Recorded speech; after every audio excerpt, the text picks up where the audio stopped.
Oke, nah ini contoh analisis simpul.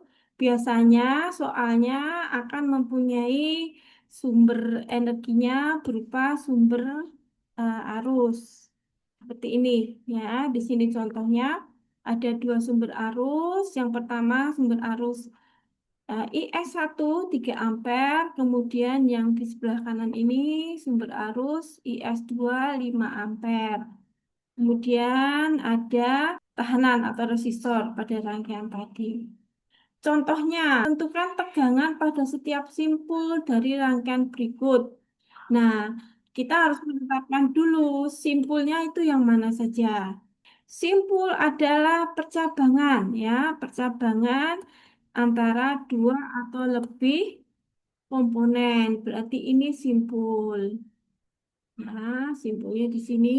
Simpul ini saya beri nama simpul satu. Misalkan ada tiga komponen rangkaian yang terhubung. Ada sumber arus 3 ampere, kemudian ada resistor 4 ohm, dan ada resistor 5 ohm. Kita beri nama simpul satu. Kemudian titik percabangan yang lain mana? Di sini. Nah, di sini kita beri nama simpul 2 misalkan, ya.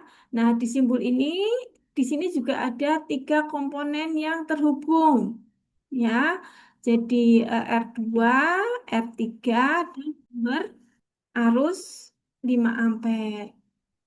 Kemudian mana lagi yang merupakan percabangan? Ini, jadi ini merupakan satu titik.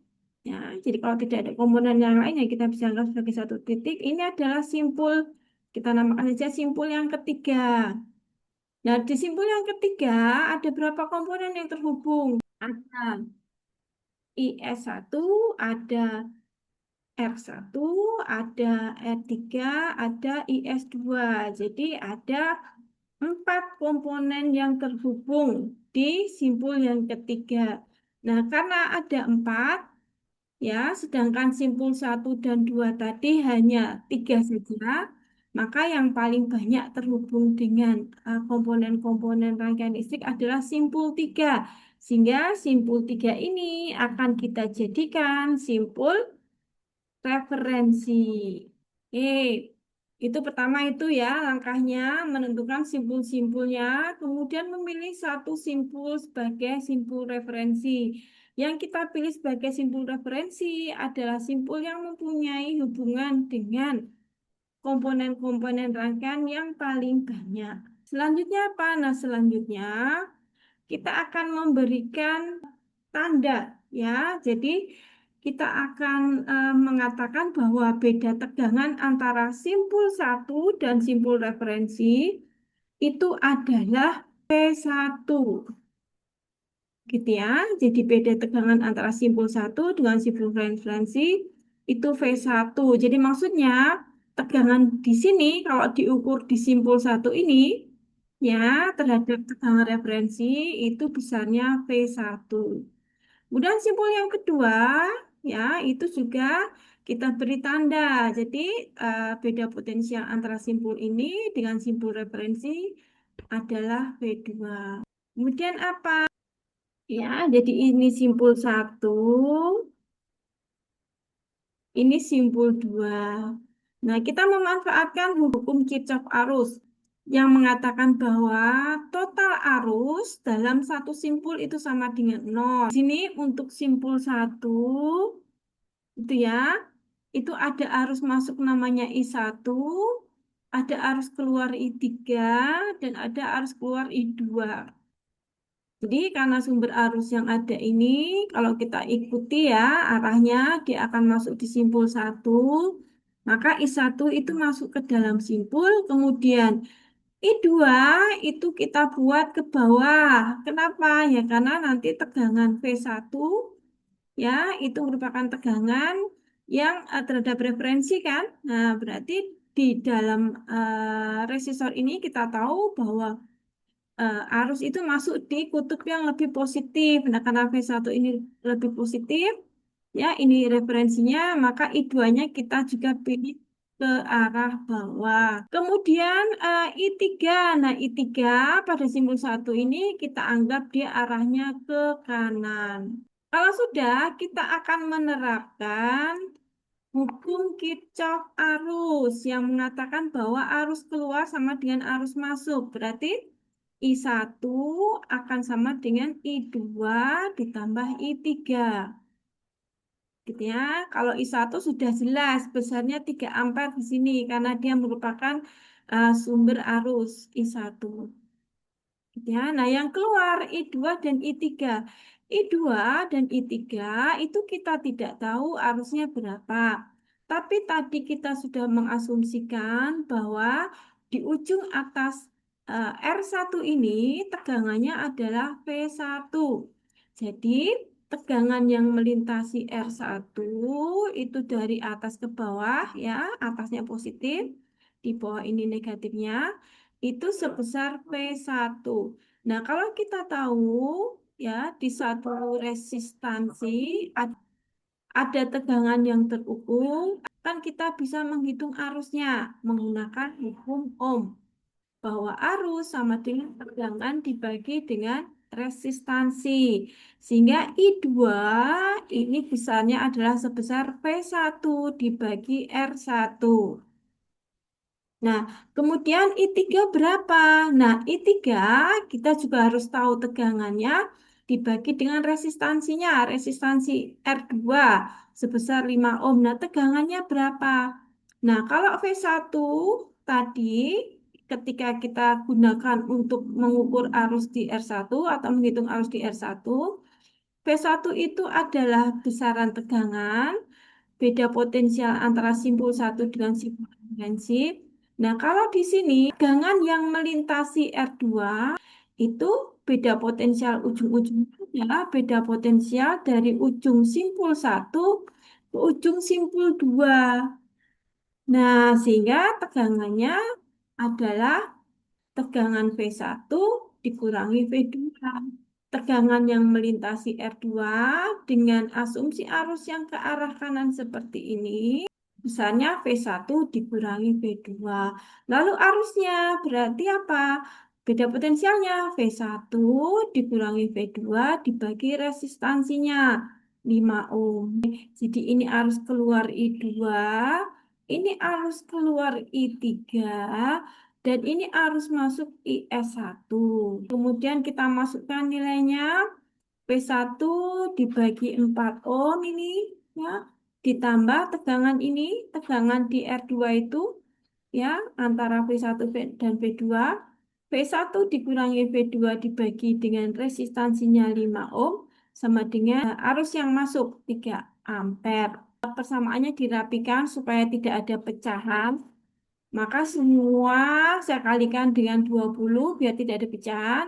Maka yang V1 per 4 itu menjadi 5 ya.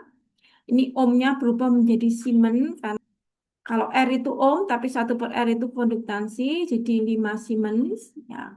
Atau misalkan kalian nanti mengerjakan satuan-satuannya belakangan ditulisnya ya enggak apa-apa ya. Jadi ini V1 per 4 dikali 20 jadi 5 V1. Ini V1 min V2 per 5 kali 20 menjadi 4 kali V1 min V2. Yang ini 3 dikalikan 20. Sekali lagi, ini hanya digunakan untuk mempermudah perhitungan. Harus begitu nggak, Bu? Enggak harus, ya, tidak harus. Cuman kan kalau menghitung persamaan itu kalau tidak ada angka pecahannya ya, seper-seperan gini kan lebih mudah, ya. Oke, jadi yang ini persamaan ini adalah persamaan yang kita peroleh ketika kita menerapkan hukum Kirchhoff arus di simpul satu. Ya, persamaan menjadi seperti ini ya. Sekali lagi S ini adalah satuan Siemens ya, 1/ohm. Oke, kalau nanti kalian mengerjakan ujian, tidak usah ditulis dulu tidak apa-apa satuannya. Ya, ditulisnya belakangan tidak apa-apa. Ya. Ya, 5V1 gitu ya. Ditambah 4 kali V1 min V2 ya. Sama dengan 60. Nah, satuannya belakangan tidak apa-apa. Tapi nanti di paling akhir tetap harus ada satuannya gitu ya. Yang dicari arus ya berarti nanti Tentunya satuannya adalah ampere. Kalau yang dicari tegangan, ya berarti nanti ketemunya voltage itu volt, gitu ya. Oke.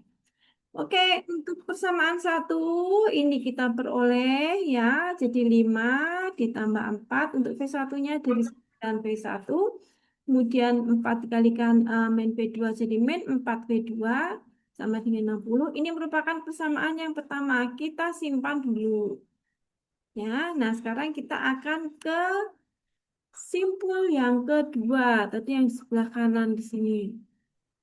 Umpamakan juga arusnya.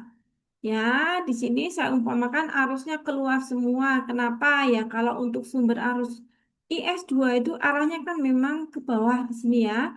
Jadi kalau dilihat dari simpul ini memang arahnya keluar. Kita ikuti saja. Ini diberi nama I6, kemudian ini diberi nama I4. I4 kenapa arahnya ke kiri, Bu? Ya, karena kita pandang di simpul 2 ini, V2 ini positif. Ya, P2-nya positif saat kita melihat di simpul 2. Maka tegangan atau beda potensial ujung ke ujung R25 ohm ini, kalau dilihat di simpul 2, P2-nya positif, P1-nya lebih rendah. Ya, sehingga arah arusnya ke kiri. Nah, kemudian yang di 2 ohm ini juga kita buat arah arusnya ke bawah. Kenapa? Ya, karena P2 ini positif. Nah, ini adalah simpul referensi. Oke, kemudian kita terapkan hukum Kirchhoff arus yang mengatakan bahwa total arus dalam satu simpul itu sama dengan nol. I4 ke sana ditambah I6 ditambah 5 itu sama dengan nol. Ini adalah hukum Kirchhoff arus. Oke, sekali lagi sekarang. Karena kita tidak tahu arusnya berapa, untuk I4 dan I5, maka kita akan menerapkan hukum Ohm, di mana arus kita cari dengan tegangan dibagi dengan resistansi. Untuk I4, ya, untuk I4, itu arusnya ke arah kiri. Ya, berarti tegangannya lebih positif adalah V2, jadi lebih tinggi dibanding V1 karena arusnya ke kiri, maka tegangan di R2 ini V2 dikurangi V1 dan arusnya V2 dikurangi V1 dibagi resistansinya 5 ohm. Nah, ini V2 dikurangi V1 dibagi R2 ini adalah I4. Nah, kemudian ini adalah I5. Kalau I5 itu tegangannya V2.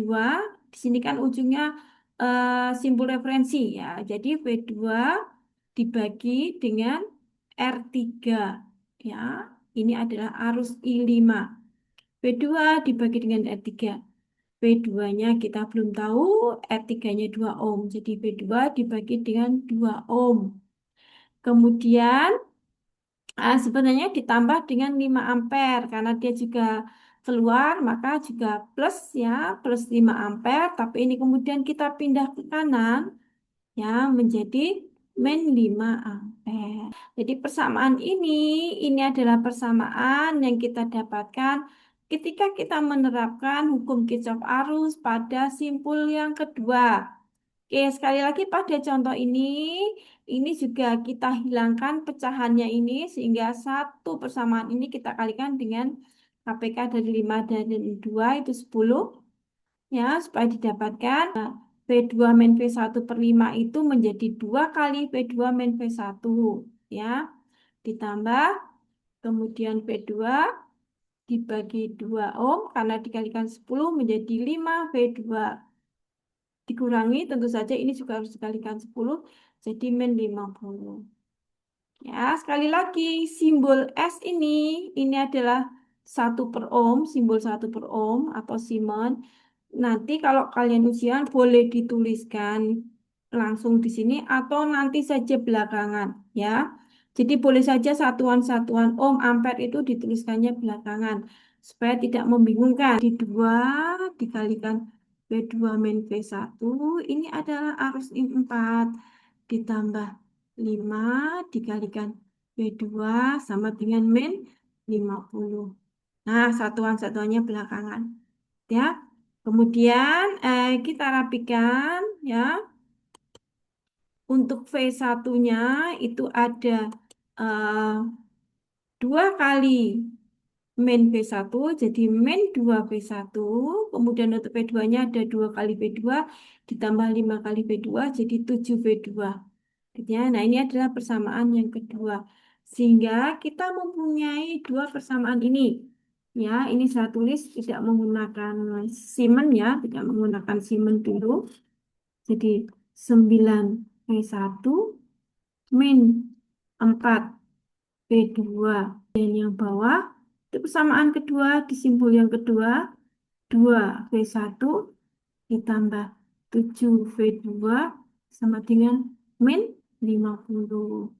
Ingat ya, ini dari simpul satu, ini dari simpul dua. Nah, kita mempunyai dua persamaan dengan dua variabel yang kita tidak ketahui. Ini contoh menentukan berapakah V1 dan V2 dengan menggunakan eliminasi. Ya, jadi kita menghilangkan salah satu variabel dulu. Di sini yang dihilangkan adalah V1-nya. Sehingga ya, nah, supaya hilang, gimana? Kita samakan koefisiennya. Ini saya kalikan dengan 2, ini saya kalikan dengan 9, gitu ya. Sehingga saya dapatkan 9 kali 2 itu 18, ada V1 di situ. 4 kali 2, 4, min 4V, jadi min 8V, 2, ya. Kemudian 60-nya jadi 120. Nah, kemudian yang persamaan yang kedua, saya kalikan dengan 9, jadi min 18V1, ya, ditambah 63V2, sama dengan min 450. Nah, ini kalau saya jumlahkan dua persamaan tadi kan ini hilang. Karena sama ya. 18V1 ditambah min 18V1 itu hilang. Kemudian yang 63V2 itu min 8V2 ditambah 63V2 itu didapatkan 55V2 ya, 55V2. Nah, sama dengan yang 120 ditambah 450 itu jadi min 330. Nah, maka V2 tinggal kita cari min 330 dibagi 55. Nah, di sini dapatkan min 6. Kita tinggal mencari V1. V1 itu terserah mau menggunakan substitusi ya, kita tinggal masukkan ke salah satu ini. Ya, ini contohnya dia menggunakan yang ini berarti ya. Oke.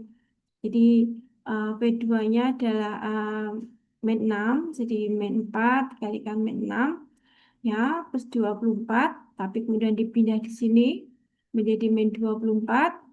Kemudian ini 9V1 berarti dibagi 9 maka didapatkan 4 volt V2 min 6 volt. Berarti V1 ini tadi terukurnya sebesar 4 volt. Kemudian V2 ketemunya berapa tadi? Min 6 volt. Nah, V2 ini min 6 volt. Min 6. Oke. Ini sudah kita cari dengan menggunakan analisis simpul. Nah, sekarang besaran apa lagi yang diinginkan? Ya, misalkan tegangan pada setiap simpul, berarti udah ketemu nih, ya. Jawabannya V1 itu 4 volt, V2 itu min 6 volt. Kalau ditanya sekarang, berapakah arus yang melewati R1? Ya, jadi tadi kita beri umpamakan ini kan I2 ya, I2. Nah, arus yang melewati R1 berapa? Nah, kita tinggal hitung saja karena kita tahu bahwa V1-nya itu 4 volt, berarti I2, jadi arus yang lewat R1 adalah 4 dibagi 4, ya. 4 volt dibagi 4 ohm, jadi 1 ampere. Nah, kemudian arus yang melewati R2 berapa? Nah, kita ikuti tadi, misalkan tadi kita pakai arusnya ke sana, I3, gitu ya. Jadi I3 berapa? Nah, I3 itu juga kita cari dengan tegangan yang melintasi R2 dibagi resistansinya. Kalau arahnya ke kanan, berarti V1 kita anggap lebih positif. Maka untuk I3 itu V1 dikurangi V2 dibagi dengan 5 ohm. Gitu ya. V1-nya tadi ketemu 4 volt, V2-nya itu ketemu min 6 volt, jadi 4 min min 6 dibagi 5. Hingga didapatkan 10 dibagi 5. Jadi 2 ampere. Jadi I3-nya 2 ampere. Ya, dan itu sesuai dengan hukum Kirchhoff arus, di mana di simbol satu ini arus yang masuk itu 3 ampere, yang keluar itu ini 1 ampere, dan ini 2 ampere. Jadi totalnya 0. Ini mah berapa ampere? Ada yang mau mencoba jawab? Min 3, Bu.